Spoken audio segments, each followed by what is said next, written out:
this time of year brings with it so much joy and so much connection, but for many it brings so much grief for people who have suffered loss. And we want to talk about that today. And we are bringing on one of my best friends, Melinda Jones, to teach this class.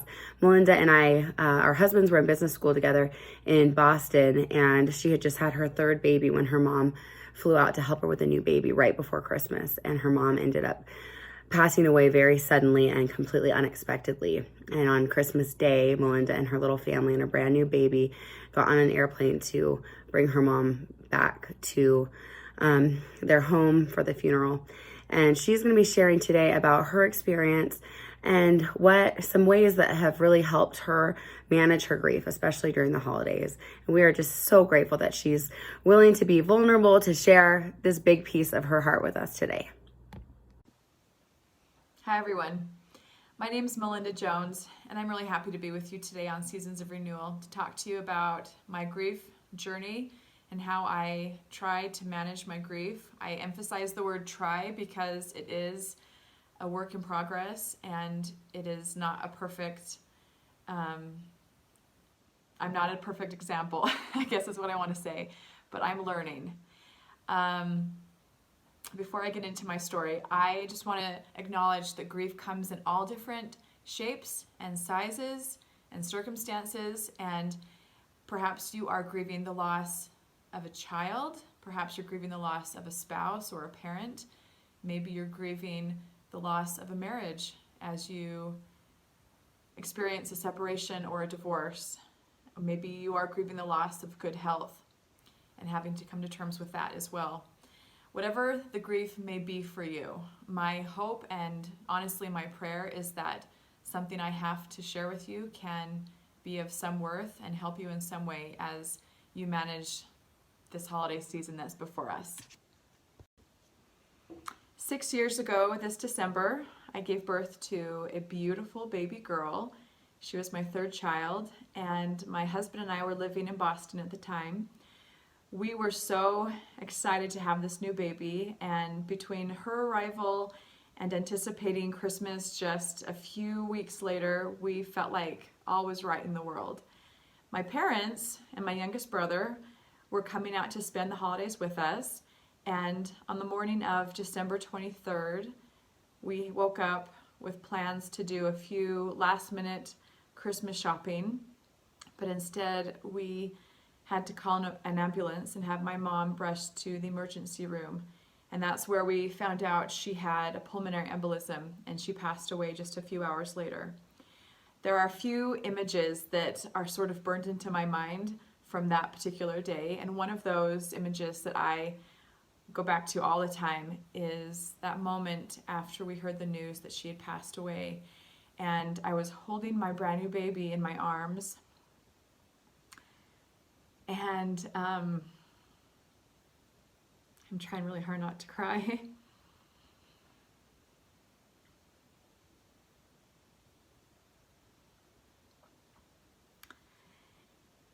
And I was stuck in this really weird place between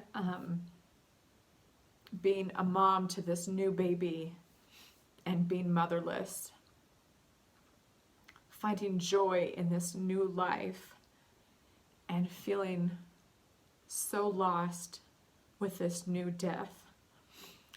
I looked out the window of the hospital room and I saw across the street a row of homes that were beautifully decorated for the holidays. There were wreaths on some of the doors, and there were some Christmas trees peeking out from behind some glass windows, and the image nauseated me. I could not understand how I would ever be happy again for the holidays, because the pain was so real and so raw. And then we got on a plane on Christmas morning, and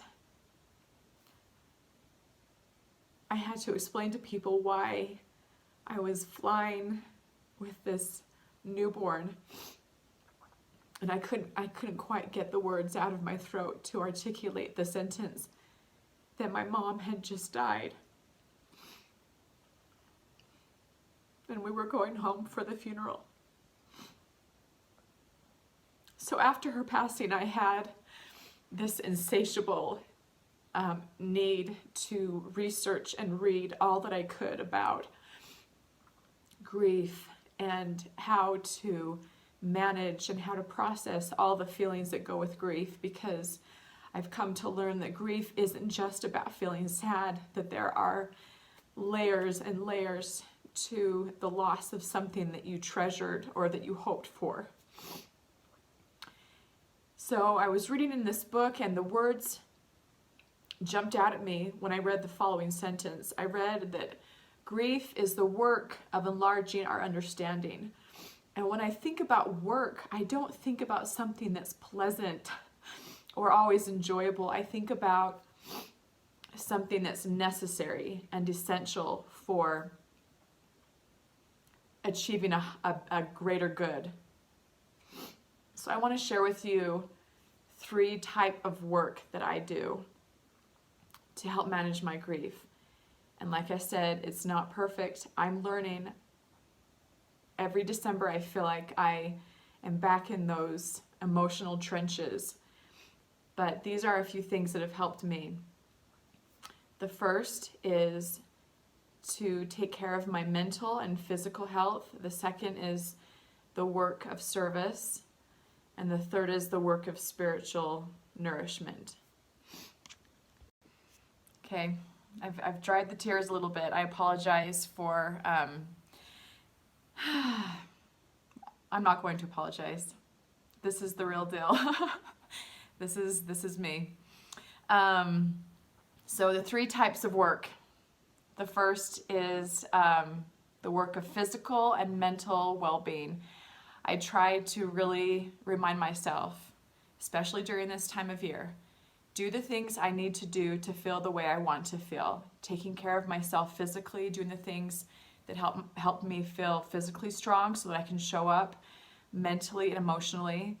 That's the first thing. The second thing is to seek out professional help, to seek out a grief counselor or a therapist. That has been so monumental for me, to be able to talk to a professional about my feelings and to have their help and their perspective and their wisdom to walk me through what it is that I'm feeling. And again, those layers of grief that are so complex, and to help me see how I can kind of clean up my mental state so that I can be more present for the holidays. So the work of physical and mental health. The second type of work that I want to talk about is the work of service, of giving back, of getting outside of our own pain and seeing what someone else may be struggling with. It is amazing to me how powerful that can be when I forget myself and my struggles and my grief just for a period of time, and I go to work seeing what others are struggling with. It is such a liberating feeling to feel like I can contribute, even if I feel so broken inside. Depending upon where you are in your grief journey, that service might look differently each year. Maybe one year you are feeling especially fragile, and so your service might be minimal, but it still has worth. Or maybe another year you're feeling more emotionally available, and so you can give more, and that has worth. No matter how great or how small our service may be, it only matters that we're being deliberate and we're being thoughtful about it. The reason why I like service so much and why it's been so helpful for me is because it's one way that I find a connection with my mom. I'm not able to serve her and to be with her on a day-to-day basis, and though that makes me sad, when I get outside of myself and I see the needs of someone else, in a way I feel like I can pay it forward. I can honor her memory by serving someone who's in need, and in that way I feel so much closer to her. Okay, the third and final type of work that I want to share with you is the work of spiritual and emotional nourishment. And In the interest of time, I've sort of coupled those together because I feel like they complement each other so well. For me, spiritual and emotional work means to be quiet. I really love what Paul said in the New Testament when he wrote to study to be quiet. And I sort of tell myself that every holiday season. For me, being quiet means having thoughtful prayer and meditation. It means reading inspired words that motivate me to be better. Being quiet means taking the time to write in my journal, to get out on paper what I'm feeling in my heart. It means getting outside into nature and appreciating the beautiful world that God created. Speaking emotionally, I think it's important to be quiet when your emotions are telling you to do so. Some days I feel the need to have the energy and the excitement of attending a social event during the holidays, and then there are other times when I know I need to scale it back. And so I think the point is just being mindful of where you are emotionally on any given day and honoring those emotions. So that's the third and final, to nourish yourself spiritually and emotionally. And finally, just to wrap up, I want to reiterate that initial quote, that grief is the work of enlarging our understanding. And I would also add that it's the work of enlarging our compassion for others, our empathy, our patience, our perspective, and our gratitude. I can't help but believe that with all of the pain, there must be a purpose. There must be a greater good that can come out of such terrible, terrible, terrible trials that weigh on our hearts and pull at our heartstrings. My hope is that this holiday season you can find health, you can find happiness, and you can find that hope. Merry Christmas, Happy Holidays, and Happy New Year. Take care. Bye.